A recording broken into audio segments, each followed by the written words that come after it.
எல்லாம் வல்ல இறைவனின் பொற்பாதங்களை மனமொழி மெய்யால் போற்றி பணிகிறேன். வித்யாதேவியர்கள் அப்படின்னு சொன்னால் யார் அப்படின்னு சொல்லி கேட்டிருந்தாங்க. அப்போ அந்த வித்யாதேவியரை பற்றி நாம் தெரிஞ்சுக்கொள்ளணும் அப்படிங்கிற அடிப்படையில் பார்க்கும்போது கண்டிப்பாக நம்ம ஒரு வித்யாதேவியர்களுக்காகவே சிறப்பான ஒரு ஸ்தலம் ஒன்று தமிழ்நாட்டிலே இருக்கிறது. அந்த சமண ஸ்தலத்தை பற்றி தெரிந்து கொண்டு அதன் பிறகு வித்யாதேவியர்கள் சரஸ்வதியை பற்றி நாம் என்ன கூறியிருக்கிறார்கள் சமண மரபிலே என்பதை நாம் காண்போம். அப்போ நம்ம பெரும்புகை என்று சொல்லக்கூடிய ஒரு ஸ்தலம் ஒன்று இருக்கிறது. அந்த இடத்துல நீங்கள் போனீங்கன்னா வித்யாதேவியர்கள் அப்படிங்கிற அதற்கான சிலைகளை சுதை பிம்பமாக அங்கே வடித்திருக்கிறார்கள். நீங்கள் யாரும் போனால் கண்டிப்பாக பார்க்கலாம். வேறு எந்த ஆலயத்திலையுமே காணப்படாத சமண வித்யாதேவியர்கள் 16 தெய்வ உருவங்களை சிலையாக இந்த ஆலயத்திலே தான் வடித்துள்ளார்கள் என்பது நாம் அனைவரும் தெரிந்து கொள்ள வேண்டிய ஒரு உண்மை. அது எங்கே அப்படின்னு சொன்னால் செஞ்சி பக்கத்தில் இருக்குது அப்படின்னு சொல்லி ஜென்ரலாக சொல்லுவாங்க. அதனுடைய ஆரம்ப காலகட்டத்திலே அது எங்கே இருந்தது, அது எப்படி அப்படிங்கிற அதனுடைய ஸ்தல வரலாறையும் நாம் தெரிந்து கொள்வது மிக மிக அவசியம் என்று நான் கருதுகிறேன். அப்படி நம்ம பார்க்கும்போது ஜென்ரலாக நமக்கு எல்லாருக்குமே தெரியும் தொண்டை நாடு அப்படின்னு சொல்லி சொல்லுவாங்க. இந்த ஆலயம் அந்த தொண்டை நாட்டிலே தான் இருந்து கொண்டு இருக்கிறது என்பது எல்லாருக்குமே தெரியும். அது என்ன தொண்டை நாடு, அப்புறம் நடுநாடு. சமீபத்தில் கூட ஒரு நூல் போட்டு நடுநாட்டில் சமணம்னு எழுதின ரமேஷ் சார் அவார்டு வாங்கினதா எல்லோரும் பார்த்தாங்க. அப்போ அந்த தொண்டை நாடு நடுநாடு இது இரண்டிலுமே தான் நம்மளுடைய ஆலயங்கள் அதிகமாக இருக்கின்றன. தமிழக சமணர் ஆலயங்கள் அனைத்துமே என்று சொல்லலாம். அந்த மாதிரி நாம் பார்க்கக்கூடிய தொண்டை நாடு அப்படின்னு நம்ம அடிக்கடி பேசுகிறோம். அது எங்கே எப்படி இருக்குது அப்படிங்கிறத நம்ம வரைபடத்தின் மூலமாக தெரிந்து கொண்டால் நல்லது. பல்லவ நாடு அப்படின்னு ஒரு ஏரியா ஒரு காலத்தில் இருந்திருக்கு. சேர சோழ பாண்டிய நாடுகள் நம்ம அதிகமாக படிப்போம். பல்லவ நாடு அப்படிங்கிறது எங்கே இருக்குது அப்படின்னு சொல்லி பார்த்தா அதற்கு மேலே இருக்கக்கூடிய அந்த பகுதி தான். இப்போ டிஸ்பிளே பண்ணி காமிச்சிருக்கலாம். அந்த ஏரியாவில் வரும் கடலூர், விழுப்புரம், சென்னை, திருவள்ளூர் வரைக்கும் காஞ்சிபுரம், இந்த ஏரியாலாம் பல்லவ நாடு என்று தான் பழைய காலத்தில் அழைத்திருக்கிறார்கள். அப்போ சமணம் நன்றாக தழைத்தோங்கி இருந்திருக்கிறது. அது கொஞ்சம் கொஞ்சமாக சேரர்கள், சோழர்கள் இவர்கள் சில பகுதிகளை ஆக்கிரமித்து கொண்டே வந்தார்கள்.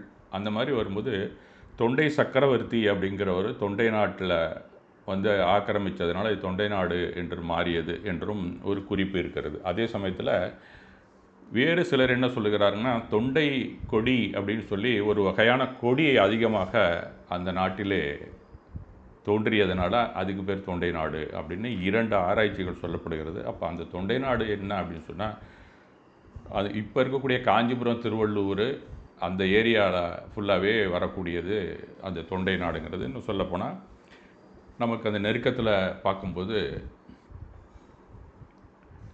காஞ்சிபுரம், திருவண்ணாமலை இந்த மாதிரி இருக்கும். காஞ்சிபுரமும் திருவண்ணாமலை தான் நம்ம அதிகமாக ஜனாலயங்களை நம்ம பார்க்குறோம். திருவள்ளூர் டிஸ்ட்ரிக்டில் பழைய காலத்தில் இருந்த அங்கே கிடைக்கக்கூடிய ஒரு சமண தடயங்கள் தான் இருந்து கொண்டு இருக்கிறது. அதற்கு கீழே நாம் இப்போ சொல்லக்கூடிய அந்த விழுப்புரம், கடலூர் இந்த ஏரியாவை தான் நடுநாடு அப்படின்னு சொல்கிறாங்க.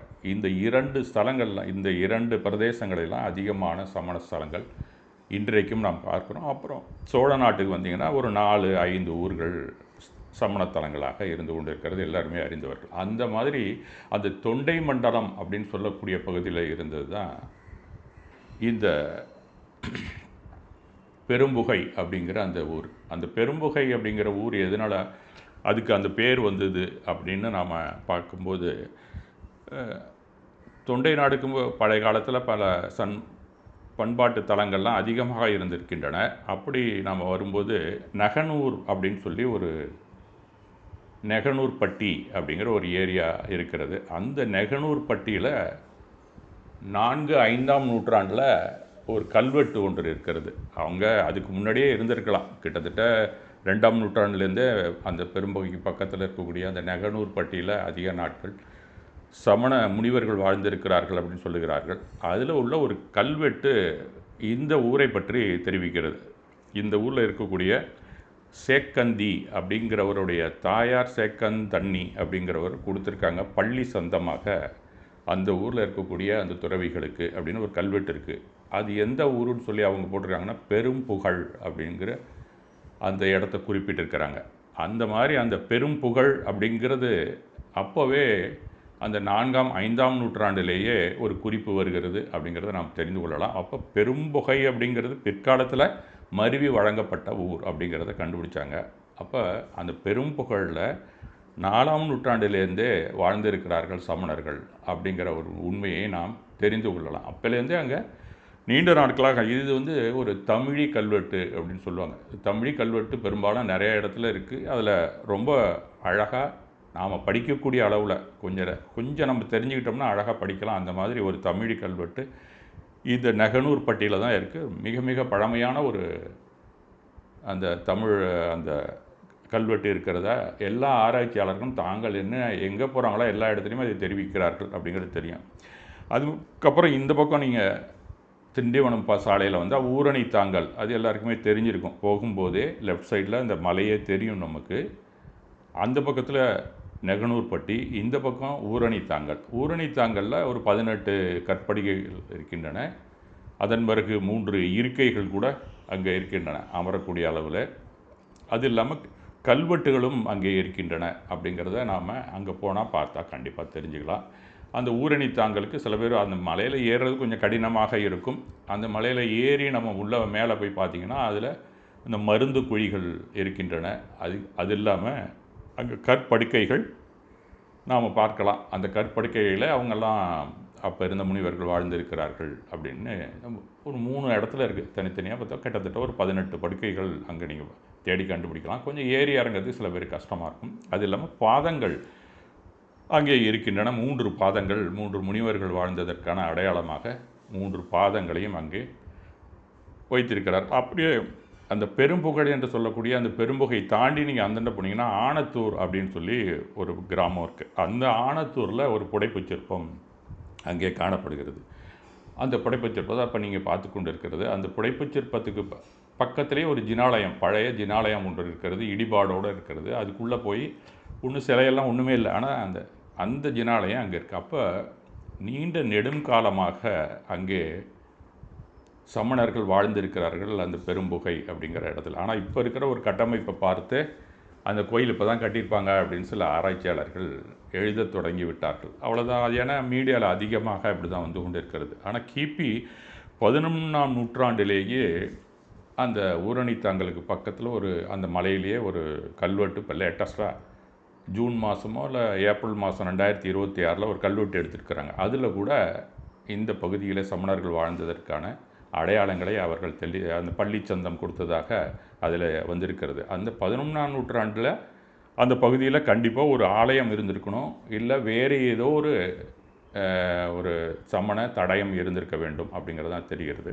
அது மட்டும் இல்லாமல் அந்த கோயிலுக்கு போனோம்னா 14-15ஆம் நூற்றாண்டில் இருக்கக்கூடிய விஜயநகர காலத்தை சேர்ந்த சில எச்சங்கள் அங்கே இருக்கின்றன. அதில் பெரும்பாலும் நீங்கள் அங்கே போயிருந்தால் பார்த்துருக்கலாம். அதை நான் பின்னாடி அது என்ன அப்படிங்கிறத சொல்கிறேன். ஒரு அபிஷேக மேடை இருக்கிறது. அது ஒரு வித்தியாசமான ஒரு கோணத்தில் தயார் பண்ணப்பட்டது. அது அங்கே இருக்குது. அப்படின்னா கண்டிப்பாக 14ஆம் நூற்றாண்டில் ஒரு ஆலயம் அங்கே இருந்திருக்க வேண்டும் அப்படிங்கிறது கன்ஃபார்மாக நம்ம தெரிந்து கொள்ளலாம். அதுக்கு முன்னாடி இருந்து அந்த ஆலயம் அழிந்ததா, இல்லை அதுலேருந்து எடுத்து வைக்கப்பட்ட அந்த சிலைகளும் அந்த மேடைகளும் அங்கே இருக்கின்றனவா அப்படிங்கிறதும் ஒரு ஆராய்ச்சியிலே தான் இருந்து கொண்டிருக்கிறது. ஒரு 2-3 பேர் சேர்ந்து போய் ஒரு ஒன் டே தங்கியிருந்து இதெல்லாம் எங்கெங்கே இருக்கிறது அப்படிங்கிறத நாம் தெரிஞ்சு கொண்டோம். அப்போ கிடைக்கப்பட்ட இந்த ஆதாரங்கள் தான் இதெல்லாம். அப்போ அந்த ஆலயத்துக்குள்ளே போனீங்கன்னா மகாவீரர் சிற்பம் இருக்கிறது உள்ளே அப்படின்னு சொல்கிறாங்க. நீங்கள் அந்த சமணர் ஆலயத்துக்குள்ளே போனீங்கன்னா மகாவீரர் சிற்பம் ஒன்று இருக்கிறதாக சொல்லப்படுகிறது. அந்த மகாவீரர் சிற்பம் அப்படின்னு பார்த்தா அதுவும் நீண்ட நெடுங்காலமாக இருந்ததாக அந்த சிற்பத்தை பார்த்தா அப்படி தான் தெரிகிறது. இப்போ இருக்கிற மல்லிநாதர் சிற்பம் இது பழைய காலத்தில் ஒரு மகாவீரர் சிற்பம் அங்கே இருந்திருக்கிறது என்று சொல்லுகிறார்கள்.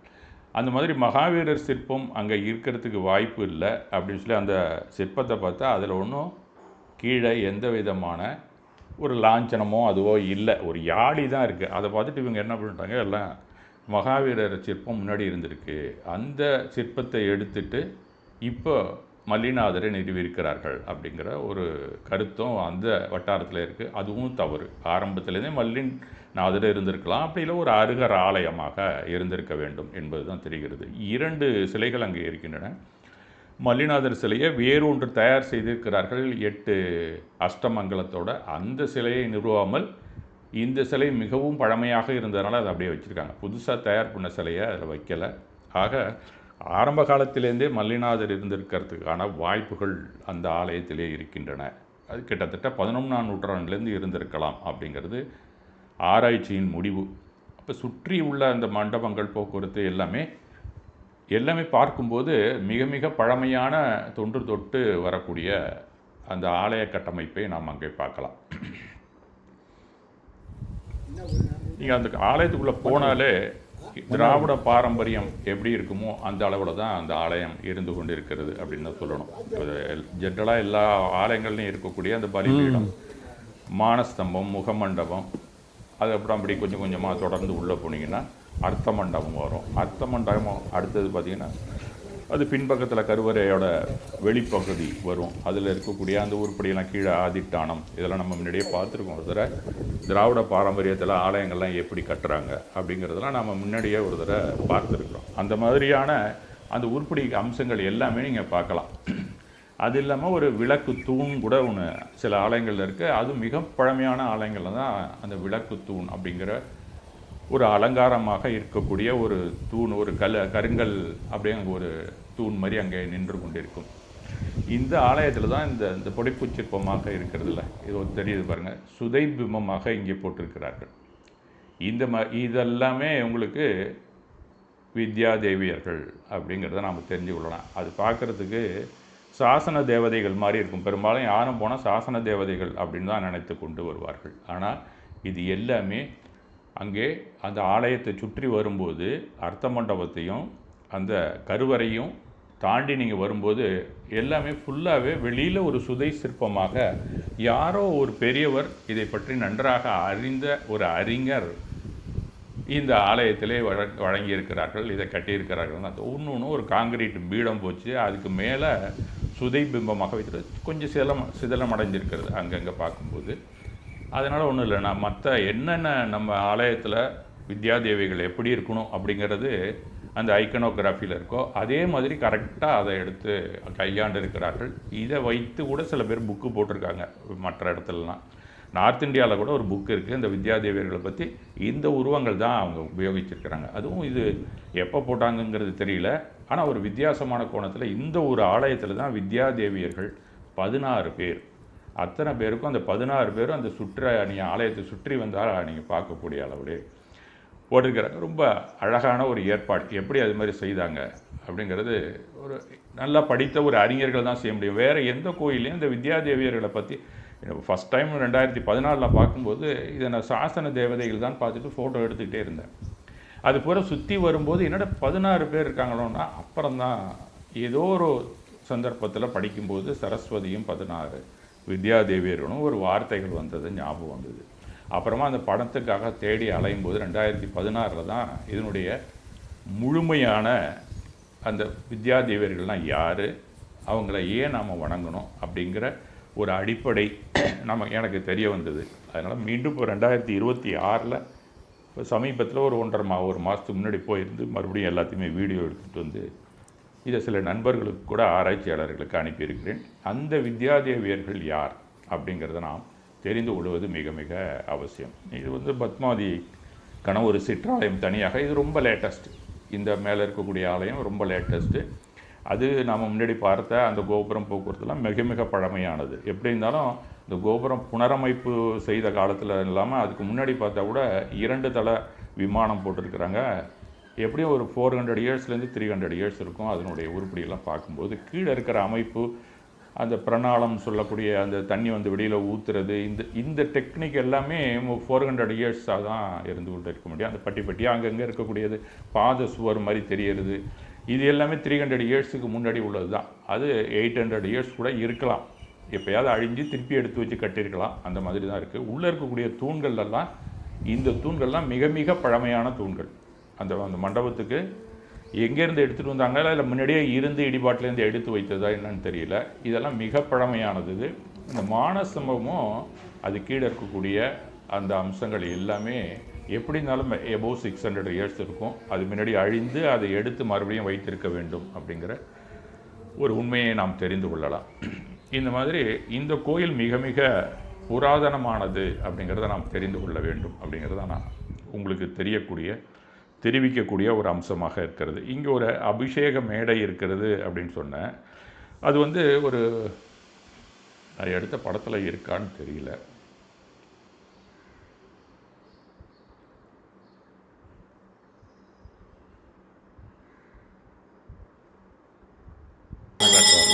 அந்த அதில் இருக்கக்கூடிய அந்த மேடை தான் ரொம்ப மிக மிக பழமையான ஒரு மேடை. இதனுடைய அடிப்படை வந்து வெகு காலத்துக்கு முன்னாடியே ஒரு கிட்டத்தட்ட அந்த கிருஷ்ணதேவராயர்கள், அந்த ஹொய்சலா கிங்ஸ்லாம், அந்த நீங்கள் கர்நாடகா அந்த பக்கம் போனீங்கன்னா இந்த இது மாதிரியான ஒரு மேடை அமைப்பை பார்க்கலாம். இது வந்து அபிஷேக மேடை மாதிரி வச்சுருக்காங்க. பலிபீடம் கூட சில இடத்துலலாம் இது மாதிரி இருக்கும். கோயிலுடைய மொத்த அமைப்புமே இது மாதிரி இருக்கும். ஒரு நாற்கரமாக இருக்காது. கிட்டத்தட்ட 12 கார்னர் இருக்கும். இதில் பக்கத்துக்கு 16 இருக்கும். மொத்தமாக நம்ம கூட்டினோம்னா 16 அளவிலே இருக்கக்கூடிய ஒரு புதுமையான ஒரு டெக்னாலஜி தான் சொல்லணும். அது பெரும்பாலும் எல்லா இடத்துலையுமே இருக்காது. அதுக்கான ஒரு அபிஷேக மேடை வேறு எங்கே இருந்தாலுமே எடுத்துகிட்டு வந்திருக்க முடியாது. இங்கே தான் இருந்திருக்கணும். ஒருவேளை அந்த ஹொய்சலர்கள் ஆண்டது கூட 14, 15, 16 தான் ஆண்டிருக்காங்க அந்த பகுதியை. ராயர்களுக்கு கிருஷ்ணதேவராயர் என்று சொல்லுவாங்க. ராஷ்டிரகூடத்தை சேர்ந்தவர்கள். அவர்களுடைய ஆலய அமைப்பே வந்து நம்ம தென்னிந்தியாவில் இருக்கக்கூடிய ஆலயங்களுக்கும் நார்த் இந்தியாவில் இருக்கக்கூடிய நாகரா அப்படின்னு சொல்லக்கூடிய விமானத்தையும் கலந்து வேசரா அப்படின்னு ஒரு டெக்னாலஜி அவங்க கொண்டு வந்தாங்க. அவங்களுடைய புடைப்பு சிற்பங்கள் எல்லாமே அரை வடிவில் பிதுக்கம் இருக்காது, முக்கால் பிதுக்கம் இருக்கும். எல்லா சிலைகளும் புடைப்பு வந்து முக்கால் அளவுக்கு இருக்கும். ஒரு முழுமையான சிலையை புதைத்து வைத்தது மாதிரி வெட்டி எடுத்துருப்பாங்க. அந்த ஒரு டெக்னாலஜி அவங்கள்ட்ட தான் இருக்கும். அவங்களுடைய அந்த அபிஷேக மேடையும் அங்கே இருக்கிறது. அந்த பின்னாடி இருக்கக்கூடிய மல்லிநாதருக்கு இருக்கக்கூடிய மேடையுமே மிக மிக பழமையானது. ஆலய கட்டமைப்பு முன்னாடி இருக்கிற இதெல்லாம் பார்த்தா ஒரு 200 to 300 இயர்ஸ் தான். இதெல்லாம் ரொம்ப பழசாக மறுபடியும் கன்ஸ்ட்ரக்ஷனில் யூஸ் பண்ணியிருக்காங்கன்னு பேர். அதில் வந்து தாராகிருதின்னு பேர். ஆக்சுவலாக இதுக்கு ஒரு நட்சத்திர வடிவம் என்று சொல்லுவார்கள். அந்த தாராகிருதின்னு சொன்ன அந்த ஸ்டெல்லார் பிளான் அப்படின்னு சொல்லுவாங்க. நட்சத்திரம் மாதிரி இருக்கக்கூடிய ஒரு டிசைன். அந்த சிற்பம் படிச்சிருந்தால் அது சம்மந்தமாக அங்கே அது மாதிரி பள்ளிக்கூடத்தில் படிச்சிருக்கவங்களுக்கு அது நல்ல விளக்கமாக புரியும். இதில் இந்த வேசரா ஹொய்சலர்கள் ஆலய கட்டுமானத்தில் இருந்தது. நம்ம முதல்ல ஒரு காணொலி போடும்போது கீழே அடையாளத்தை பற்றி போட்டிருக்கிறேன். அதில் நம்ம ஆலய கட்டமைப்பு எப்படி இருக்கும், வேசரா எப்படி இருக்குங்கிற ஒரு தெளிவை எடுத்து கூறணும். அதன் பிறகு இந்த ஆலயத்திலையும் கிட்டத்தட்ட 2மே கலந்துருக்கு. திராவிட பாரம்பரியமே இருக்குது. உள்ளே இருக்கக்கூடிய சில அம்சங்கள்லாம் ஹொய்சலர் காலத்தினுடையதும் சேர்ந்து இருக்கிறது. அதில் இருக்கக்கூடிய மல்லிநாதர் சிலை வந்து 2 சிலைகளும் 3 சிலை இப்போ லேட்டஸ்ட்டாக ஒன்று தயார் பண்ணியிருக்காங்க. எல்லாமே ரொம்ப பழசு. அப்பப்பையும் எடுத்து புதுசாக வச்சுருக்காங்க. அது எதனாலன்னு தெரியல. அப்போ இருந்தவங்க யாராவது சொல்லியிருப்பாங்க புதுசாக மாற்றுங்கன்னு சொன்னாங்களா. 2 சிலையில் லாஞ்சனமும் இல்லை அப்படிங்கிறது மிக முக்கியமான ஒரு கருத்து. இது மல்லிநாதர் அப்படின்னு சொல்லி நாம் எடுத்துக்கிட்டோம்னா ரொம்ப நீண்ட நெடுங்காலமாக அந்த மல்லிநாதர் சமாச்சாரம் நம்ம பார்த்துருக்கலாம். நிறையா இடங்களில் இருக்கிறது அப்படின்னு நீங்கள் பார்த்துருக்கலாம். எல்லா இடத்துலையும் மன்னார்குடியில் இருக்கிற, கூனம்பாடியில் இருக்கிறது, மஞ்சள்பட்டு, இந்த 4 ஊரில் தான் மல்லிநாதருக்கான ஒரு ஏற்பாடு இருக்கிறத நீங்கள் எல்லோரும் பார்த்துருக்கலாம். இந்த மல்லிநாதர் அப்படிங்கிறவர் யார் அப்படிங்கிறத நான் கொஞ்சம் தெரிஞ்சுக்கிட்டேன். நம்ம வந்து தீர்த்தங்கரரை பற்றியெல்லாம் தெரிஞ்சிருக்கோம். இது ஒரு மல்லிநாதர் சிலை தான். அஷ்டமங்கலத்தோடு இருக்குது. சைடில் இருக்கிறதெல்லாம் அஷ்டமங்கலம். இந்த பக்கம் 4, இந்த பக்கம் 4 இருக்கிறதும் அஷ்டமங்கலம். அதுவும் முன்னாடி செஞ்சுருக்கிறாங்க. ஆனால் அதை நிறுவலை. இதில் மட்டும் அந்த கும்பம் அப்படிங்கிற லாஞ்சனம் தெரிகிறது நல்லாவே. இதுதான் அங்கே இருக்கக்கூடிய அந்த சிலை வடிவம். ஆமாம், அங்கே போனீங்கன்னா இது ஒரு மல்லிநாதர். அதுக்கு முன்னாடி இருந்த மல்லிநாதர் சிலை. இதுதான் மூலவராக இப்போது இருந்து கொண்டு இருக்கக்கூடிய சிலை. இந்த மல்லிநாதர் அப்படிங்கிறவர் ஏன் நம்ம மல்லிநாதரை சில இடங்களில் மட்டும் வணங்கி கொண்டு இருக்கிறார்கள் அப்படின்னு சொல்லி காரணம் இருக்குது. எவ்வளோ தீர்த்தங்கரர் இருக்கிறாங்க. இவருக்கான தனியான ஏற்பாடு என்ன அப்படின்னு நம்ம பார்க்கும்போது, இவர் 19வது தீர்த்தங்கரர். எல்லாருக்குமே தெரியும். அவர் பிறந்தது வந்து விதேக நாடுன்னு சொன்னால் அன்றைக்கி அந்த மேப் ஒன்று போட்டு நம்ம பார்த்தோன்னு நினைக்கிறேன். எந்த காணொலியில் இருக்குதுன்னு தெரியல. நம்ம பரத சேத்திரம் மாதிரி விதேக சேத்திரம் என்று இருக்கிறது. அங்கே கச்சாவதிங்கிற நகரத்தில் ஒரு வைசரவணன் அப்படிங்கிற பேரில் ஒரு அரசனாக முதல் பிறவியிலே இவர் இருந்திருக்கிறார். அவர் ஒரு அடர்ந்த காட்டு பகுதிக்கு போகும்போது ஒரு பெரிய ஆலமரத்தை பார்த்துருக்கிறாரு. அந்த ஆலமரத்தை பார்த்தோன்னா அவருக்கு ரொம்ப என்னடா இவ்வளோ பெரிய மரமாக இருக்குது அப்படின்னு சொல்லி தன்னுடைய வாரிசுகளை எல்லாம் சுமந்து கொண்டு இருக்கக்கூடிய ஒரு பெரிய பரம்பரையாகவே அவர் கருதுகிறார். அதை பார்த்துட்டு தாத்தா காலம் அதுக்கு முன்னாடி இருந்த காலத்துலேருந்து இருந்துகிட்டு இருக்கிறது மாதிரி இருக்குது, தன்னுடைய பேரர் பிள்ளைகளோடு ஒன்றாக வாழ்ந்து கொண்டு இருக்கிறது மாதிரி இருக்குன்ட்டு அவ்வளோ உயர்ந்து படர்ந்து விழுதுகளோடு தொங்கக்கூடிய ஒரு பெரிய ஆலமரம் அப்படின்னு சொல்லி அந்த கதையில் எழுதியிருக்கிறாங்க. அந்த ஆலமரத்தை பார்த்துட்டு அதுக்கு ஏதாவது நம்ம செய்யணும்னு சொல்லி சுற்றி அதுக்கு காம்பவுண்டு சுவர்லாம் போட்டு அதை சுத்தப்படுத்தி அங்கே ஆட்களை பாதுகாப்பாக வைத்து விட்டு அந்த ஆலமரத்தை ஒரு பெரிய துணியெல்லாம் கூட சுற்றி அதை வணங்கி விட்டு அவர் அதை விட்டு வேட்டைக்காக செல்கிறார். அவர் அன்றையிலிருந்து எல்லாருமே அதை வனஸ்பதி ராஜன் அப்படின்னு ஒரு பேரை கூட கொடுத்துட்டு மல்லிநாதர் முற்பிறவியிலே அந்த வைசரவணன் அப்படிங்கிற பேரில் இருக்கக்கூடிய ராஜாவாக போகிறார். அது அந்த ராஜாவாக இருந்து அந்த வேட்டைக்கு போயிட்டு திரும்பி வர்றாரு. அந்த ஆலமரம் முழுக்க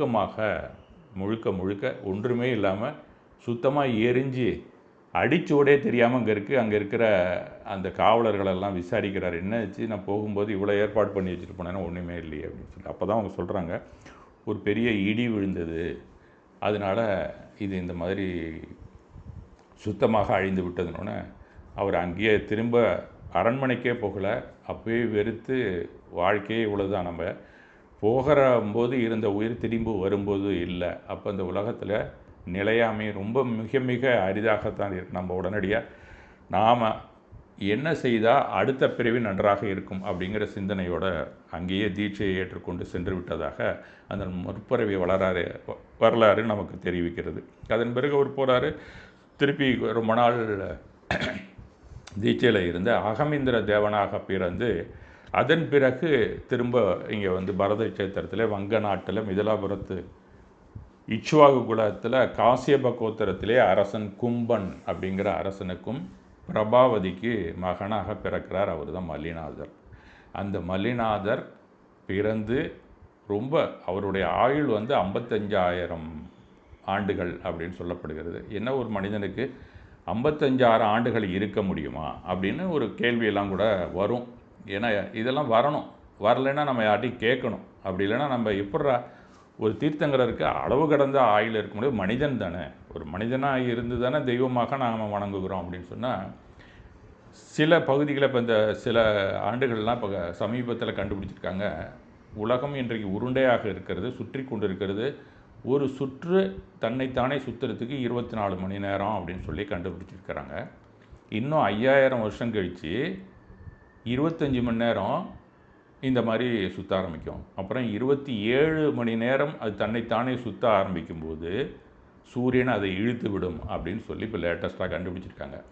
அப்போ ஒரு நாளுக்கான அளவு கூடிக்கொண்டே போகிறது. அப்போ பின்னோக்கி நம்ம போனோம்னா மகாவீரர் காலத்திலலாம் 18 மணி நேரம் கூட இருந்திருக்கலாம். அப்போ கால அளவு அந்த ஆண்டு அப்படிங்கும்போது அது எல்லாமே இப்போ இருக்கிறத விட ஒவ்வொருத்தருடைய ஆயுள் காலம் கூட தான் இருந்திருக்கும். அதே சமயத்தில் அப்போ இருந்த காலண்டரில் இன்னும் கிரிகாரியன் என்று சொல்லக்கூடிய இந்த ஆங்கில காலண்டர் கூட ஜூலியஸ் சீசர் காலத்தில் 10 மாதம் தான் இருந்திருக்கு. அதில் வந்து 300 நாட்கள் தான் அவங்க வைத்து கொண்டு இருந்திருக்கிறான் அவன் காலத்தில். அதுக்கப்புறம் 2 மாதம் 60 நாட்கள் 65 நாட்கள் பிற்காலத்தில் சேர்த்துருக்குறாங்க. அந்த ஜனவரி பிப்ரவரியே கிடையாது. அப்போ ஒரு ஆண்டுங்கிறது 10 மாதமாக இருந்திருக்கு. அதுலேயும் அவங்களுடைய கிறிஸ்டியன் ஒரு கேலண்டரில் படி சொல்கிறான் 8 மாதம் அதுக்கு முன்னாடி இருந்ததாகவும் சொல்லப்படுகிறது. அப்போ ஆண்டுங்கிறது மிக மிக குறைந்த மாதங்களாகவும் இருந்திருக்கிறது.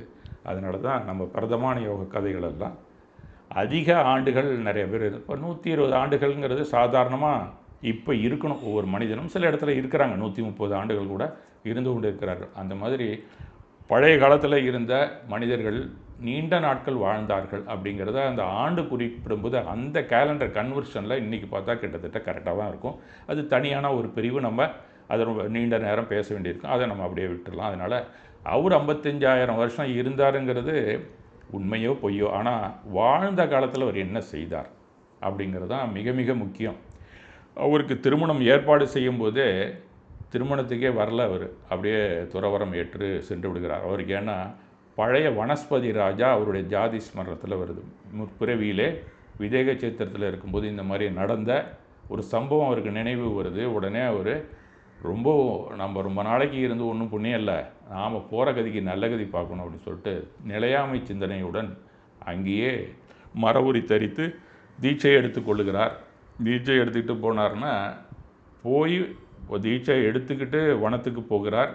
ஒரு 4 நாள் 5 நாள்லேயே மனப்பரியாக ஞானம் வந்துடுது. மிக மிக குறைச்சலான நாளில் கேவல ஞானத்தை அடைந்து விடுகிறார். அவர் கேவல ஞானத்தை அடைஞ்சது அவருடைய ஆயுள் 55,000 5000 ஆண்டுகளுக்குள்ளே இத்தனை விஷயங்கள் முடிந்து விட்டன. பாக்கி இருக்கிற 5000 ஆண்டுகள் ஒரு 100 ஆண்டுகள் குறைவாக 49,990 ஆண்டுகள் இந்த பூமியில் இருக்கக்கூடிய அத்தனை பேருக்கும் தர்ம உபதேசம் பண்ணிய ஒரே ஒரு தீர்த்தங்கரர் மல்லிநாதர் தான் அப்படிங்கிற ஒரு மிக பெருமைக்குரிய ஒரு தீர்த்தங்கரர். ஏன்னா இத்தனை பேருக்கு நம்ம நல்வினை எப்படி நம்ம அழிக்கணும், நல்வினையை ஈட்டணும், தீவினையை அழிக்கணும், மொத்த வினையுமே இல்லாமல் கர்மங்களை எப்படி தீர்க்கணுங்கிற ஒரு நல்ல பாதையை கிட்டத்தட்ட அவருடைய பெரும்பாலான ஆயுளே அவர் தெரிவித்துட்டு தான் செஞ்சிருக்கிறார். ஒரு அருமையான தீர்த்தங்கரர். 50,000 ஆண்டுகள் அப்படிங்கிறது அவருடைய ஆயுளில் கிட்டத்தட்ட 92% வருது. ஆக்சுவலாக பார்த்தா 92%ம் அவர் கேவல ஞானம் அடைஞ்சு சமோசரணத்தில் தான் இருந்து எல்லாருக்கும் அற உபதேசம் செய்திருக்கிறாருங்கிறது தான் அவருக்கு மிகப்பெரிய பேர். அதனால தான் சில பேர் அந்த மல்லிநாதரை விடாமல் வணங்கி கொண்டிருக்கிறார்கள்னு சொல்லலாம். மற்ற எந்த தீர்த்தங்கரரும் அதில் 5 பேர் பால பிரம்மச்சாரிகள் சொல்ல, அதில் இவர் ஒருத்தர், வாசுபூஜ்ய, இவர் நேமிநாதர், பாசுநாதர், மகாவீரர், இந்த 5 பேரில் அதிக ஆண்டுகள் கேவல ஞானம் பெற்று நமக்காக உபதேசம் செய்த ஒரு நல்ல சுவாமி தான் மல்லிநாத சுவாமி. அவர் அங்கே நிரூபிக்கிறார்கள் அப்படிங்கிறது ஒரு பெரும் பேருள்ள ஒரு ஸ்தலம்தான் என்று நான் கருதுகிறேன்.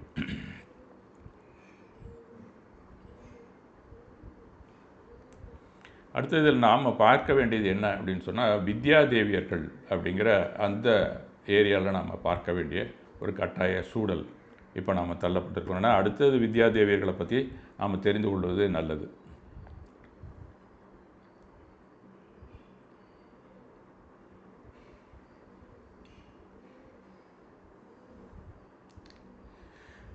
வித்யாதேவியர்கள் சரஸ்வதி அப்படிங்கிறது மிக மிக முக்கியமானது. வித்யாதேவியர்களை பற்றி நாம் தெரிந்து கொள்வதற்கு முன்னாடி, இது சரஸ்வதி தேவி பக்கத்தில் இருக்கக்கூடிய அந்த பில்லர் மாதிரி 2 பக்கமும் இருக்குல்ல, அதில் 8, இதில் ஒரு 8 பேர், அந்த பக்கம் 8 பேர் வித்யாதேவியர்களோட வடநாட்டில் ஒரு மியூசியத்தில் இருக்குது. இந்த ஃபோட்டோ வடநாட்டில் பாம்பேக்கிட்டே இங்கே ஒரு மியூசியத்தில் இருக்கிறது.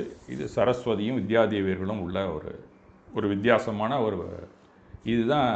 இதில் இருக்கிறது தான் எல்லாருமே எடுத்துக்கொண்டு இந்த வித்யாதேவியர்கள் 16 பேரும் இருந்திருக்கிறாங்க அப்படிங்கிற ஒரு நம்பிக்கையோடு அவங்கவுங்களும் அவங்கவுங்க கலைநயத்தில் கையில் என்ன ஆயுதங்கள் இருக்கோ அது கொஞ்சம் சிலது மாறி இருக்கும். ஒவ்வொரு ஏரியாவில் அவர்களும் வடித்திருக்கிறார்கள். தமிழ்நாட்டுக்குன்னு ஒரு தனியான பாணி இருக்கிறது. கர்நாடகா போனாலும் அதான் இருக்குது. ஆந்திராலையும் சில இடங்களில் வித்யாதேவியர்கள் இருக்கிறதாக குறிப்புகள் இருக்கின்றன. இங்கே 3 பகுதியிலும் கையில் இருக்கிற ஆயுதங்கள், போக்குவரத்து எல்லாமே கிட்டத்தட்ட அந்த ஐக்கனோகிராஃபியில் ஒன்றா தான் இருக்குது. இது வித்யாதேவியர்களுக்கு என்ன காரணம் நமக்கு தேவை அப்படின்னு சொன்னால், கல்விக்கு மிகுந்த ஏற்றம் கொடுத்து போற்றி வரும் சமயங்கள் அப்படின்னு சொன்னால் சமண சமயம் அப்படிங்கிறது எல்லாருக்குமே தெரியும். சமணத்தில் கல்வி கற்றாலும் கற்பிக்கப்பட்டாலும் மிகவும் சிறந்த புண்ணிய செயல்களாக கருதப்படுகின்றன. இப்போ அதில் கட்டதனால் ஆயபயன் என் கொல் வாளறிவன் கற்றால் தொடரனின் அப்படின்னு நம்ம சொல்கிறோம், படிப்போம். நிறைய பேர் நமக்கு படித்தா மட்டும் போதாது, படித்தது மாதிரி என்னவோ அது மாதிரி நம்ம நடக்கணும் அப்படிங்கிற ஒரு ஏரியாக்குள்ளே வரும்போது தான் இது ரெண்டுமே நாம் பிரித்து வைத்திருக்கிறோம், சரஸ்வதியாகவும் வித்யாதேவியராகவும். அந்த ஒரு ஏரியா தான் இது. அப்போ தான் நம்ம வாளறிவனாக செல்ல முடியும்.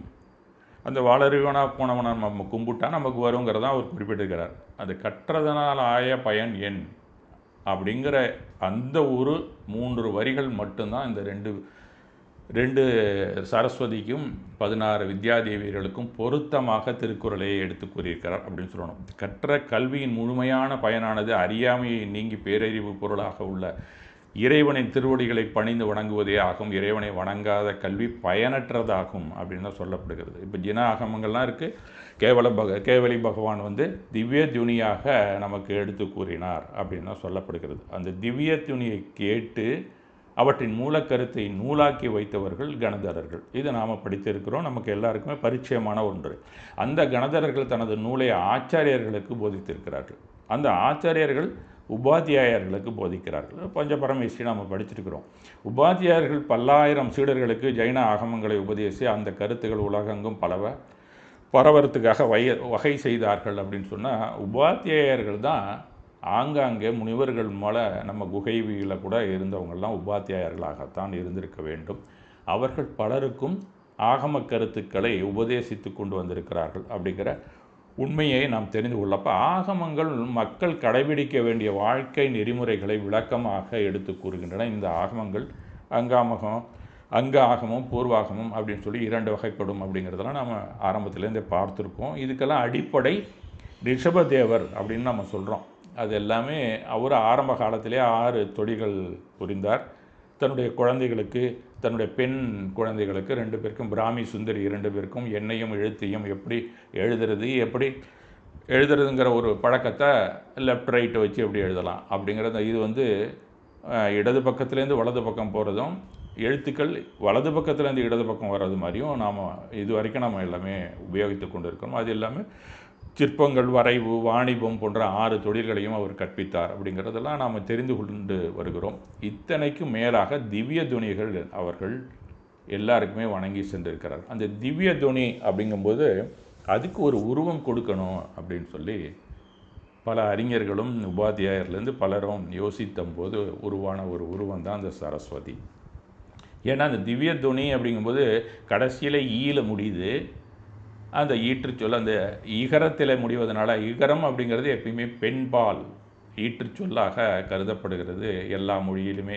அப்படிங்கிறத இப்போ ஜினவாணி அப்படின்னு சொன்னாக்கா அது நீல முடியுது. அந்த வார்த்தைக்காக ஒரு பெண் உருவத்தை அவர்கள் தயாரித்திருக்கிறாங்க. அந்த பெண் வடிவம் நம்மளுடைய ஆகமங்களில் என்னென்ன தெரிவிக்கப்படுத்திருக்கிறோ அத்தனை அம்சங்களும் அதில் இருக்கிறது மாதிரி உருவாக்கி, ஒவ்வொரு இடத்துலையும் கொஞ்சம் மாறுபாடு இருக்கும். கையில் இருக்கக்கூடிய பொருள்கள் போக்குவரத்துலாம் எப்படி இருந்தாலும் துணி நன்றாக வரணுங்கிறதுக்கு பெரும்பாலான இடத்துல வீணையை வைத்திருப்பார்கள். அதனால் வீணாவாணி அப்படிங்கிறது நாம் எடுத்துக்கொள்ளுவோம். அந்த ஆகமங்களை பார்க்கும்போது இந்த வடிவமாகத்தான் இந்த ஜினவாணி அப்படிங்கிறத ஆகம ஸ்வரூபி அப்படிங்கிறதான் நாம் வழங்குகிறோம். இது வந்து ஜினவாணிங்கிறது ஏதோ ஒரு மேல லோகத்தில் இருக்கக்கூடிய சரஸ்வதி அப்படின்லாம் எல்லாரும் வணங்குகிறார்களே, அந்த அவங்க சொல்லுவாங்க கலைமகளா, அந்த மாதிரியான ஒரு தெய்வ உருவம் இல்லை அப்படிங்கிறத நாம் தெரிந்து கொள்ளணும் சமண மரபில். ஏன்னா ஒரு தேவதை, ஒரு தேவி தேவலோகத்தில் வாழக்கூடிய ஒன்று அல்ல. எது நம்ம திவ்ய துணியாக நாம் கேட்டோமோ ஒரு காலத்தில், அதற்கான உருவகம்தான் ஜினவாணி அப்படிங்கிற உண்மையை நாம் தெரிந்து கொள்ள வேண்டும். பலரும் வந்து சரஸ்வதி அப்படிங்கிறதுனால இதை சரஸ்வதின்னு கூப்பிடும். கண்டிப்பாக நம்ம சொல்லக்கூடிய வழியில் தான் வருகிறது. ஏன்னு சொன்னால் இது எல்லாமே எல்லாருக்கும் சென்று அடைகிறது. இப்போ சரஸ் அப்படின்னு சொன்னால் ஒரு நீர்நிலை அப்படின்னு தான் அர்த்தம். அந்த நீர்நிலை வந்து எல்லா இடத்துக்கும் பாயக்கூடியதாக அமையும். ஒரு மலையிலே வந்து ஒரு சுனை இருக்கிறது, இல்லை ஒரு நீர்நிலை ஊற்று வந்து கொண்டே இருக்கிறது அப்படின்னு சொன்னால் அதில் பொங்கி அது பாட்டு வந்து வழிஞ்சு வந்து கொண்டு, அது மாதிரி தான் அறிவு ஒரு அளவோடு நிற்காது, அது எங்கே பார்த்தாலும் பாய்ந்து கொண்டே இருக்கும். அப்படிங்கும்போது அந்த நீர்நிலை அப்படிங்கிற அந்த சோர்ஸ் இருக்குதுல்ல, அதை தான் சரஸ் அப்படிம்பாங்க ஜென்ரலாக. அப்போ அதனால் அந்த ஜினவாணியை சரஸ்வதி என்றும் அழைக்க ஆரம்பித்தார்கள். அந்த சரஸ்வதி நீர்நிலையாக இருக்கிறாள். அந்த நீர்நிலை இப்போ எங்கேயோ நம்ம இருக்கக்கூடிய நம்ம தலைக்காவிரியிலேருந்து இங்கே காவிரி வந்து இங்கே தஞ்சை மாவட்டம் வரைக்கும் வந்து கடல்லே கலக்கிறது அப்படிங்கிறத நம்ம பார்க்குறோம். அப்போ அத்தனை பிரதேசத்துலேயும் அது ஓடும்போது பல்வேறு ஆறுகளாக பிரிந்து வருகின்றன. அந்த ஆறுகள் எல்லாமே அங்கங்கே தண்ணீரை பாய்த்து எல்லாருக்கும் நன்ற வளமாக வைத்திருக்கிறது அந்த நாட்டை. அப்படிங்கும்போது இந்த சரஸ்வதியிலிருந்து 16 கிளைகளாக பிரிக்கிறார்கள். அதான் அந்த 16 வித்யா தேவியர்களும். அவர்களும் ஒரு உருவகங்கள் தான். அவங்கெல்லாம் இந்த மாதிரி ஒரு தேவி எங்கேயாவது இருக்கிறாங்களா, எங்கேயாவது மேலே தெய்வமாக இருக்கிறாங்களா, அதனால் நம்ம சிலை வைத்திருக்கோமா அப்படின்னு சொன்னால் இது எல்லாமே அறிவுக்கான ஒரு உருவகங்களான உருவங்கள் அப்படிங்கிற உண்மையை நாம் தெரிந்து கொள்ள வேண்டும். அப்போ இந்த 16 பேரும் கலைகள் என்ன இருக்கின்றனவோ, ஒரு அடிப்படையாக நாம் படித்த தகவலை வைத்துக்கொண்டு நாம் எதுவுமே செய்ய முடியாது. மேலே மேலே நாம் இன்னும் கொஞ்சம் நல்லா தெரியணும், எல்லாமே வாழ்க்கையில் முன்னுக்கு வரணும்னு சொன்னால் அதை பிரயோகிக்க வேண்டிய கட்டாய சூழல் எல்லாருக்கும் இருக்குது. நாம் தெரிந்து கொண்ட ஒரு தத்துவமோ எந்த ஒரு பாடமோ ஏட்டளவில் இருந்தால் யாருக்கும் பயனே இல்லை. அது எடுத்துகிட்டு போய் நாம் அன்றாட வாழ்விலே பயன்படுத்த வேண்டும். அந்த மாதிரி பயன்படுவதற்கான சில வித்தைகள் இருக்கின்றன. அந்த வித்தைகள் தான் வித்யா அப்படின்னு சொல்கிறது. அந்த வித்தைகள் அர்ஜுனனுக்கு சொல்லிக் கொடுத்த வில் வித்தை அது ஒரு வகையான வித்தை, அது ஒரு வித்யா. அந்த மாதிரி நாம் 16 வகையில் வித்தைகளை கற்றுக்கொள்ள வேண்டியது மிக மிக அவசியம் அப்படிங்கிறத எடுத்து கூறுவது தான் இந்த வித்யாதேவியர்களின் உருவங்கள் அப்படிங்கிறத நாம் தெரிந்து கொள்ள வேண்டும். அந்த வித்யாதேவியர்கள் 16 பேரும் நம்ம வாழ்க்கையில் வந்தோம்னா அது திரும்ப திரும்ப நாம் பிரயோகித்து கொண்டே வந்தால் ஒரு நாள் அந்த ஜினவாணி என்ன நமக்கு திவ்ய துணியாக வந்ததோ அந்த நிலைக்கு நாம் ஒரு நாள் கண்டிப்பாக செல்வோம் அப்படிங்கிற உண்மையைத்தான் இந்த வித்யாதேவியர்கள் நமக்கு எடுத்து கூறுகிறார்கள் அப்படிங்கிற உண்மையை நாம் தெரிந்து கொள்ள வேண்டும். இதில் நிறைய இடத்துல இந்த சரஸ்வதி இருக்குது, பக்கத்திலே வித்யாதேவியும் இருக்கக்கூடிய பல இடத்துல நம்ம பார்க்கலாம். வித்தியாசமாக நம்ம நார்த் இந்தியா போனால் இதெல்லாம் பார்க்கலாம். மவுண்ட் ஆபில் மிக அழகான இதோட போட்டிருக்கோம். இதெல்லாம் உடைஞ்சே இருக்குது. இதெல்லாம் மவுண்ட் ஆபில் இருக்கக்கூடிய சிலைகள் தான் தில்வாரா டெம்பிள்ஸ் அப்படின்னு சொல்லுவாங்க. அங்கே இருக்கக்கூடிய சிலைகள். இதில் இந்த ஜினவாணிக்கு நம்ம தமிழ் பக்கத்தில் கன்னடம் இந்த பக்கம் பார்த்தோன்னா இந்த மாதிரி உருவமும் நாம் கொடுத்துருக்குறோம். சில கோயில்களில் இந்த வீணை இல்லாமலும் இருக்கும். சில இடத்துல வீணை இல்லாத ஜினவாணியும் பார்த்துக்கலாம். இந்த மாதிரி ஜினவாணியெல்லாம் இப்போ பெரணமல்லூர் போனீங்கன்னா அது பார்க்கலாம். அந்த மாதிரி ஒவ்வொரு இடத்துலையும் நம்ம ஜினவாணி கண்டிப்பாக வைத்திருக்கிறோம். இந்த உருவகம் திவ்ய துணி அப்படிங்கிறத நாம் நன்றாக தெரிந்து கொள்ள வேண்டும்.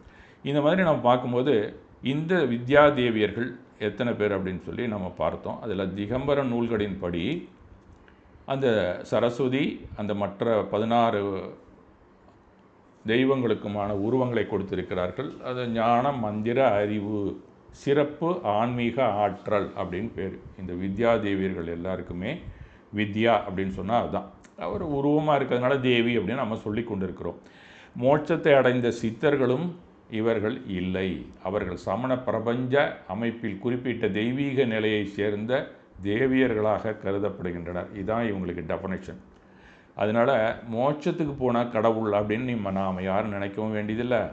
மேலே இருக்கக்கூடிய தேவ லோகத்தில் பிறந்த ஒரு பெண்மணி அப்படின்னு நாம் நினைக்க வேண்டிய அவசியமும் இல்லை. மிக மிக முக்கியமான ஒரு உருவகம் நம்ம சமண மரபில் மட்டும்தான் இருக்குது. அதாவது சர்வஞத்தையும் மோட்சத்தையும் அடையும் சமண மார்க்கத்திற்கு மாற்றாக அல்ல இது. சமண கலை, சிற்பம் மற்றும் பக்தி மரபில் துணை தெய்வங்களாக இவர்களின் உருவங்கள் காணப்படுகின்றன.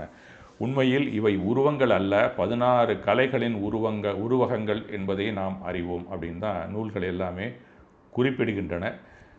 பல கைகள் பல்வேறு ஆயுதங்கள் அல்லது அறிவின் அடையாளங்களுடன் காணப்படும். தாமரை பிற ஆசனங்களில் சில குறிப்பிட்ட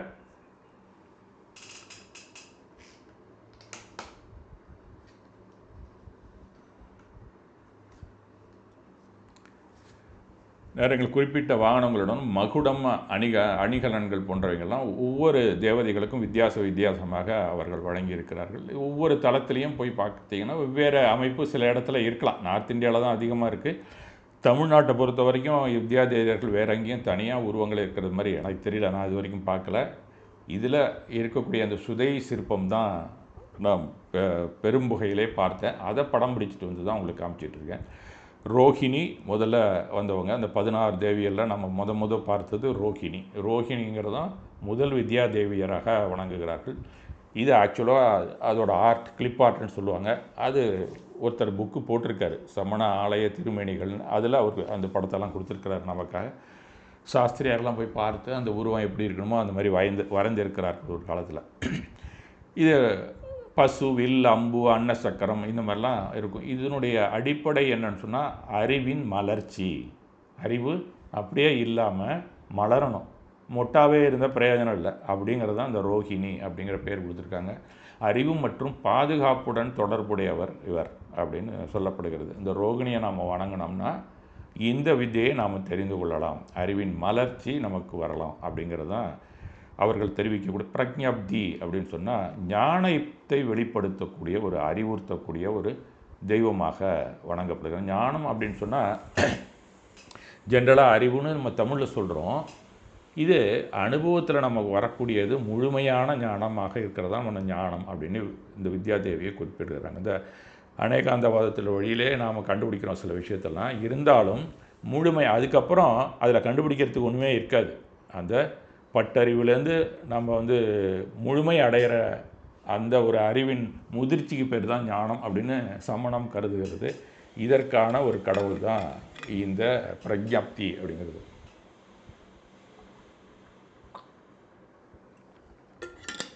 பிரக்ஞை அப்படின்னு சொன்னாலே உயிரோட்டம்னு அர்த்தம், உயிர்னு அர்த்தம். அந்த பிரக்ஞை எப்படி இருக்கணும்னா, எதை நாம் தொட்டாலும் ஐம்புலன் வழியாக முழுமையாக தெரிந்து கொள்வது தான் உண்மையான உணர்வு அப்படின்னு இன்றைக்கு இருக்கக்கூடிய அறிவியலையும் சொல்லப்படுகிறது. அந்த பிரக்ஞை நமக்கு தொட்டாலே முழுமையாக அதை பற்றி என்னன்னு தெரியும். கண்ணை மூட்டிட்டு தொட்டால் கூட நமக்கு அந்த பொருளினோட முழு விளக்கமும் நமக்கு தெரியணுங்கிறது தான். அதனால் அந்த பேரே ஞானத்துக்கானதாக இருக்கிறதுனால பிரக்ஞப்தி அப்படிங்கிற பேரை வைத்திருக்கிறார்கள். அதற்கு அடுத்ததாக பார்த்தோம்னா வஜ்ராங்குசா அப்படிங்கிற அடுத்தது பேர். இப்படி 16 பேர் கட்டுப்பாடு மற்றும் ஆற்றலின் அடையாளம் அப்படின்னு சொல்லப்படுகிறது. கையில் ஒரு சங்கிலி, அது அந்த அருந்து போச்சு இந்த இதில், அந்த படத்தில் பார்க்கலாம். கையில் ஒரு சங்கிலி இருக்கும், அதில் ஆற்றலின் அடையாளம், கட்டுப்பாடு மிக மிக அவசியம் அப்படின்னு அந்த இந்த படத்தில் நம்ம பார்த்தா தெரிஞ்சுக்கலாம். அடுத்தது வஜ்ராங்குஷி அப்படின்னு சொல்கிறாங்க. வஜ்ர ஸ்ரிங்கலா அப்படின்னு சொல்லி அடுத்ததாக சொல்லுகிறார்கள். இந்த ஒன்னொன்றுக்கும் ஒரு பண்புகள் இருக்கின்றன. அது அந்த நூல்களில் நமக்கு தெரியப்படுத்தியிருக்கிறாங்க. நாம் அந்த நூல்களை வைத்து பார்த்தோம்னா அதுக்கு என்னென்ன பேர், என்னென்ன நமக்கு சொல்லப்பட்டிருக்கிறது அப்படிங்கிற விஷயத்தை நம்ம தெரிஞ்சுக்கலாம் வெவ்வேறு வகையில். ஏன்னா நம்ம நீண்ட நேரம் ஆகும் இதை நம்ம சொல்லிகிட்டே இருந்தால். என்ன உருவங்களை பார்த்து கொள்ளுங்கள், அதை பற்றி செய்திகள் நூல்களில் இருக்குன்னு நம்ம படித்து தெரிஞ்சுக்கலாம். இன்னும் ஒரு நாளைக்கு டீட்டெயிலாக இதை நம்ம பார்க்கலாம். ஏன்னா இது காலையில் இவ்வளோ நேரம் நம்ம சொல்லிக்கொண்டே இருந்தாலும் அவங்கவுங்களுக்கு போர் அடிச்சுன்னா வேறு வேலையும் இருந்தாலும் பின்னாடி நீங்கள் பார்த்து கொள்ளலாம். அப்ராதிகாரா அப்படின்னு சொல்லுகிறார்கள். அதற்கு ஒரு பண்பு இருக்கிறது. அந்த வித்யாதேவியை நாம் வணங்கினோம்னா அந்த வித்தை நமக்கு வரும் அப்படிங்கிறது தான். வெல்ல முடியாத தெய்வீக ஆற்றலை குறிக்கும் அப்படின்னு சொல்கிறாங்க. இந்த மாதிரி ஒன்றுக்கும் ஒரு புருஷதத்தா அப்படிங்கிறத நீங்கள் வணங்கினீங்கன்னா பாதுகாப்பு மற்றும் அருளுடன் தொடர்பு உடையவர் அப்படின்னு சொல்லப்படுகிறது. காளிங்கிற பேர் கூட இதில் இருக்குது. வலிமை மற்றும் தீயதை அடக்குதல். எருமையில் இருக்கக்கூடியது இந்த உருவம் அப்படிங்கிறது அந்த படத்தில் கொஞ்சம் வேறு மாதிரி போட்டிருக்காங்க. அது கரெக்டாக எருமை வரல, ஏதோ பசுங்க நூட்டி மாதிரி இருக்குது அதில் இருக்கிறது. வாள் கெடயம் இதெல்லாம் கையில் ஏந்திய ஒரு வலிமையான தீயதை அடக்கக்கூடிய ஒரு உருவகம் தான் இருந்தது. அடுத்தது மகா காளி அப்படின்னு சொல்கிறாங்க. காளியின் வலிமையின் அந்த காளி எப்படி இருக்குதோ அதை விட பல மடங்கு வலிமையானவள் இந்த மகா காளி அப்படிங்கிறது அடுத்ததாக கூறப்படுகிறது. இதுக்கு அடுத்தது காந்தாரி அப்படின்னு சொன்னால் பாதுகாப்பு மற்றும் ஆன்மீக ஆற்றல். நமக்கு அந்த ஸ்பிரிச்சுவலை பற்றி நன்றாக தெரிந்து கொள்ள வேண்டுமானால் இந்த காந்தாரிங்கிற வித்தையை நாம் கற்றுக்கொள்ள வேண்டும். இந்த மாதிரி இந்த காந்தாரிங்கிறது என்ன, ஸ்பிரிச்சுவல் ஆற்றல் நம்ம கூடணும்னா 7 வகையில் நாம் தியானம் பண்ணுறோம்னு சொல்கிறோம். மூலாதாரம், சுவாதிஷ்டானம் அப்படிலாம் நம்ம பார்க்குறோம்ல. மேலே போய் துரியாதீதம் இதெல்லாம் இந்த காந்தாரி சம்மந்தப்பட்டது, வேறு ஒன்றும் இல்லை. அந்த மாதிரி நாம் புரிந்து கொள்ள வேண்டும் இதை. அடுத்தது கௌரி அப்படிங்கிறது ஜென்ரலாக எல்லாருக்குமே தெரியும். இது கௌரிங்கிற பேரை நம்ம வைத்து பார்த்தாலே மனிதர்களின் நலன ஆரோக்கியத்துடன் வாடக்கூடிய ஒரு என்ன கலையோ அதை கற்பிக்கக்கூடியவர் கௌரி அப்படிங்கிறது. கௌரி பூஜை கூட எல்லாரும் செய்வாங்க. மகா ஜுவாலா அப்படின்னு சொல்லப்படுகிறது. இதை ஜுவாலாமாலினும் சொல்கிறாங்க. அந்த உருவம் கிட்டத்தட்ட ஒன்றா தான் இருக்கும். மகா ஜுவாலாவும் நாம் வணங்கக்கூடிய அந்த நேமி தீர்த்தங்கருக்கு உள்ள அந்த ஜுவாலாமாலினி, சந்திரபிரப தீர்த்தங்கர் இருக்கக்கூடிய ஜுவாலாமாலி கிட்டத்தட்ட ஒரே படம் தான். கிட்டத்தட்ட இவங்களை வணங்கினா நமக்கு அவர்கள் என்ன அருள் கிடைக்குமோ மீண்டும் நமக்கு அறிவு சம்பந்தப்பட்ட விஷயங்களை நமக்கு கிடைக்கும் அப்படிங்கிறது மாதிரி சொல்லுகிறார்கள். அதனால் பல பேர் ஜுவாலாமாலினியை வச்சு வணங்குறாங்க. இது வித்யாதேவியும் இருக்கிறது, தனியாக அந்த சாசன தேவதைகளிலும் அதே பேர் இருக்கிறதுனால இரண்டுக்கும் பொதுவாகவே ஜுவாலாமாலினி சில ஆலயங்களில், பெரும்பாலும் எல்லா ஆலயங்களிலுமே 4 இருக்கும்.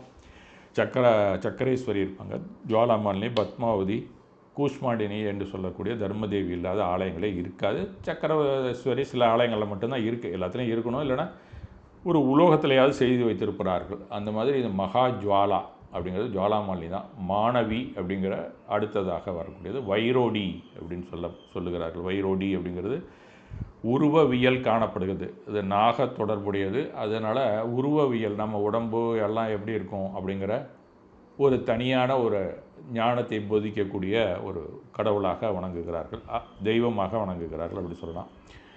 அக்யுக்தா அப்படின்னு சொல்கிறாங்க. இது நிலைத்தன்மையை சுட்டுகிறது.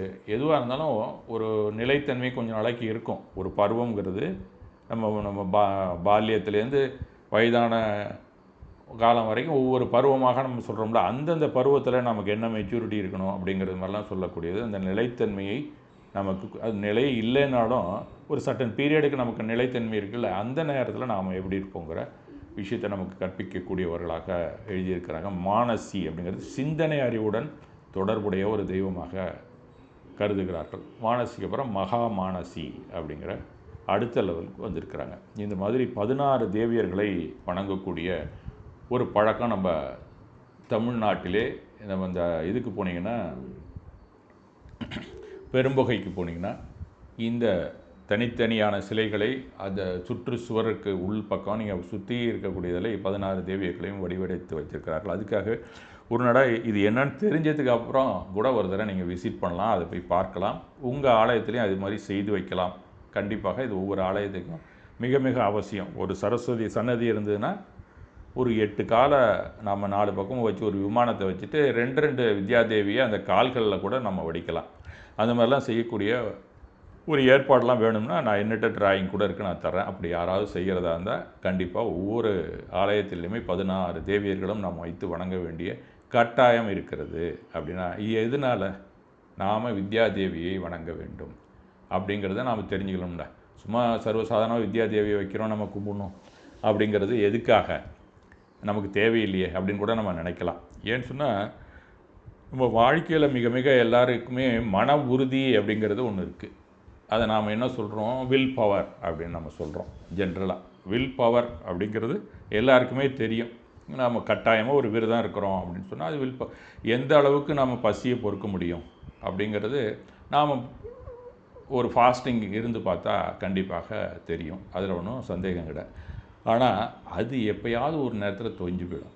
வில் பவருங்கிறது கண்டிப்பாக அப்படியே ஸ்டெடியாக இருக்காது. ஒரு நேரத்தில் பட்டன்னு விழுந்துடும். அது இப்போது அதுக்கு வேடிக்கையாக ஒரு கதை கூட சொல்லலாம். நம்ம ஒரு நிகழ்ச்சியை மட்டும் சொல்லி நான் முடிச்சிடறேன், உங்களுக்கு புரியணும் அப்படிங்கிறதுக்கு. வில் பவருக்கு மேலே என்ன இருக்குது அப்படிங்கிறத நாம் தெரிந்து கொள்ள வேண்டியது மிக மிக அவசியம். அதில் நமக்கு பிடிச்ச ஒரு ஸ்வீட்டு கொண்டாந்து வச்சுக்கலாம், ஒரு ஜிலேபியே இருக்குன்னு வச்சுங்களேன். அதை நம்ம பார்த்தோம்னா அது நல்ல மஞ்சள் நிறத்தில் வட்ட வடிவமாக கையில் எடுத்தால் கூட டக்குன்னு உடையாத அளவில் பார்த்தாலே நமக்கு டேஸ்ட்டு தெரியும். அதை நம்ம சாப்பிட்டே ஆகணும் அப்படின்னு நினைப்போம். நமக்கு சுகர் இருந்தால் கூட அதை நம்ம சாப்பிட்றோம். அப்படின்னா என்ன அர்த்தம், சுகர் இருந்தால் அதை சாப்பிடக்கூடாதுங்கிறது தானே நமக்கான கட்டாயம். ஆனால் அதை விட்டு மீறிடுறோம். அப்போ அந்த வில் பவர் அந்த இடத்துல தோல்வி அடைந்து விடுகிறது.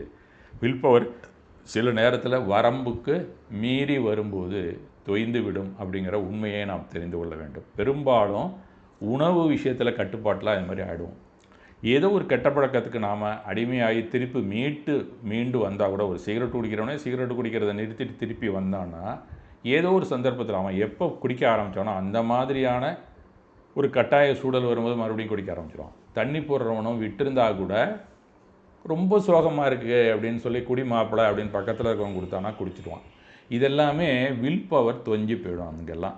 அப்போ திருப்பி நாம் அதை விட்டு எப்படி வெளியில் வர்றது அப்படிங்கிறதே நமக்கு தெரியாது. ஒன்றும் இல்லை, ஒரு சிம்பிளான அதே ஜிலேபியில் ஒருத்தர் வந்து சொல்கிறாரு, ஏன் சாப்பிடாப்பா நிறுத்து அப்படின்னு நம்மள்ட்ட சொல்கிறாங்கன்னா நாம் என்ன செய்வோம், ஏன் சாப்பிடக்கூடாதுன்னு நம்ம கேட்போம். கண்டிப்பாக இல்லை அந்த ஜிலேபியில் உனக்கே தெரியாது பொட்டாசியம் சயனைடு கலந்துருக்காங்களாம் அப்படின்னு சொன்னாங்கன்னா, பொட்டாசியம் சயனைடுங்கிறது வாயில் அதை வச்ச கொஞ்ச நேரத்தில் நம்ம செத்துருவோம். அதை சாப்பிட்டா அதில் எல்லாம் கலந்துருக்காங்க, எல்லாரையும் காலி பண்ணுறதுக்கு ஒருத்தர் ஏற்பாடு பண்ணியிருக்கான் அப்படின்னு சொன்னால் என்ன செய்வோம், நம்ம டக்குன்னு அந்த ஜிலேபியை சாப்பிட்றதையே நம்ம நிறுத்திடுவோம். எப்போ வில் பவர் தொய்ந்து போகிறதோ அந்த ஜிலேபியில் என்ன இருக்குது அப்படிங்கிற காரண அறிவு நமக்கு வேலை செய்கிறது. என்ன இருக்குது? விஷம். விஷத்தை சாப்பிட்டா நாம் இறந்து விடுவோம் அப்படிங்கிற ஒரு அறிவுரை யார்ட்டேருந்தோ ஒரு அறிவான ஒரு விஷயம் இன்டலெக்சுவல் ஒன்று வரும்போது நம்மளுடைய இன்டலெக்சுவல் அதுக்கு உபயாகிறது. அதுக்கு முன்னாடி இருந்த வில் பவர், மனம்ங்கிறது வில் பவர் உள்ளது தான், அது உறுதி இல்லாதது. அதே சமயத்தில் இன்டலெக்சுவல் என்று சொல்லக்கூடிய காரண அறிவுன்னு சொல்லுவாங்க. அதை காரண வலிமையானது. அது என்னத்தினால நம்ம சாப்பிடக்கூடாது? அதை ஜிலேபி உணவு ஏன் சாப்பிடக்கூடாது? அதில் விஷம் கலந்துருக்கு அப்படிங்கிறப்ப நாம் எல்லா விஷயத்தையுமே அந்த காரண அறிவோடு பார்க்க ஆரம்பித்தோம்னா அதன் பிறகு இந்த வில் பவரே நமக்கு தேவையில்லை. அந்த காரண அறிவு, அந்த காரண வலிமையான அறிவு நமக்கு தேவைன்னா அதை ஆங்கிலத்தில் ஒய் பவர் அப்படின்னு சொல்லுவோம். இது வில் பவர், அந்த ஒய் பவர், இது ரெண்டுக்குள்ள வேரியேஷன்ஸ் தான் நமக்கு இந்த ஜனவாணியும் 16 அந்த தேவதைகளையும் நமக்கு கொடுத்துருக்காங்களா. அதுதான் இந்த காரண அறிவு அப்படிங்கிறது. என்ன செஞ்சால் என்ன விளைவு வரும், இதுதான் கர்ம தத்துவம். இதுக்கு காரணம் என்ன? நம்ம ஒரு செயலை செய்கிறோம்னா அதுக்கு காரணம் என்னன்னு தெரிஞ்சதுன்னா அடுத்த தடவை அந்த செயலை நம்ம செய்ய மாட்டோம், வேணும்னா செய்வோம். அப்போ அந்த காரணம் தெரியாதனால சில நேரத்தில் எப்போ பார்த்தாலும் தோல்வி அடைந்து கொண்டே இருப்போம். தோல்வி அடையாமல் இருக்கணும்னா காரணத்தை அந்த காரண அறிவுகளை தான் 16ஆக நமக்கு பிரித்து கொடுத்துருக்காரு. அப்போ நம்ம பிரயோகித்தாதான் அந்த காரண அறிவு வரும், இல்லாமல் தெரியாது. ஒரு இப்போ பொட்டாசியம் சயனைடை சாப்பிட்டா செத்துடுறாங்கிறது பார்த்துருக்கோம். அது செத்து போனவன் சொல்கிறான் இதை நான் சாப்பிட்ருக்கேன்னு. அப்போ பிரயோகம் ஆனதுக்கப்புறம் கிடைக்கக்கூடிய ஞானம் தான் இந்த 16 வித்யா தேவியர்களும் அப்படிங்கிறத நம்ம தெரிஞ்சுக்கணும். சாதாரணமாக வில் பவர் அது சுப்ரீமாக இருந்தால் வீரியம் அப்படின்னு சில பேர் சொல்லுவாங்க. கிடையாது. இந்த ஒய் பவர் என்று சொல்லக்கூடியது தான் வீரியம். இந்த இன்டலெக்சுவல் பார்ட் அப்படிங்கிறது தான் இந்த 16 நமக்கு தெரிஞ்சதுன்னா இன்டலெக்சுவல் பார்ட், அந்த காரணத்துக்கான அறிவு நமக்கு கூடும் அப்படிங்கிற ஏற்பாடு தான் இந்த 16 வித்யா தேவியர்களும். அதுதான் அனந்த வீரியமாக நமக்கு பின்னாடி உருவெடுக்கிறது பிரம்மாண்டமாக அப்படிங்கிற உண்மையையும் நாம் தெரிந்து கொள்ள வேண்டும். அதனால் இந்த வித்யா தேவியர்கள் அப்படிங்கிறது ஆழமான ஒரு நோக்கம், உணர்வு பூர்வமான பிணைப்பு மற்றும் லட்சியம் அப்படிங்கிறத நம்ம தெரிந்து கொள்ள வேண்டும். நீண்ட காலம் மீண்டும் மீண்டும் புத்துணர்ச்சி அளிக்கக்கூடிய ஒரு ஆற்றல். சாதாரணமாக வில் பவருங்கிறது சோர்ந்து போயிடும், திடீர்னு மன அழுத்தத்தில் அதுக்கு சிதைந்து கூட போய்விடும். அதனால் நாம் வில் பவரை விட இந்த ஒய் பவர் அப்படிங்கிற காரண வலிமைக்குள்ளே நாம் தள்ளப்படணும் அப்படிங்கிறது தான். நமக்கு நீ விரதம் இரு அப்படின்னு மட்டும் சொன்னால் யாரும் பார்க்குறேன்னா பொழுதோடலாம் கொஞ்சம் லேட்டாக கூட சாப்பிட்ருவோம். அதெல்லாம் வில் பவர் போயிடுச்சுன்னு அர்த்தம். லேட்டாக சாப்பிட்டா என்ன வரும்? இப்போ எல்லா டாக்டரும் சொல்ல ஆரம்பிச்சிட்டாங்க, நீங்கள் பொழுது போனதுக்கப்புறம் சாப்பிட்டீங்கன்னா என்னென்ன உடம்புல கெடுதல் வரும். இப்போ காரணத்தை கண்டுபிடிச்சி சொல்ல ஆரம்பித்தோடனே பெரும்பாலானவங்க பொழுதோடு சாப்பிட ஆரம்பிச்சிருக்காங்க அப்படிங்கிற உண்மையை நாம் தெரிஞ்சுக்கலாம். அதுதான் அந்த ஒய் பவரை நமக்கு அந்த வீரியத்தை கூட்டக்கூடிய ஒரு சரியான தெய்வ உருவங்களாக நமக்கு உருவகப்படுத்தி கொடுத்திருக்கிறார்கள் இந்த வித்யா தேவியர்கள் என்று தெரிந்து கொண்டு மீண்டும் இது போன்ற வேறு ஒரு சப்ஜெக்டில் நம்ம பேசலாம். மிக்க நன்றி.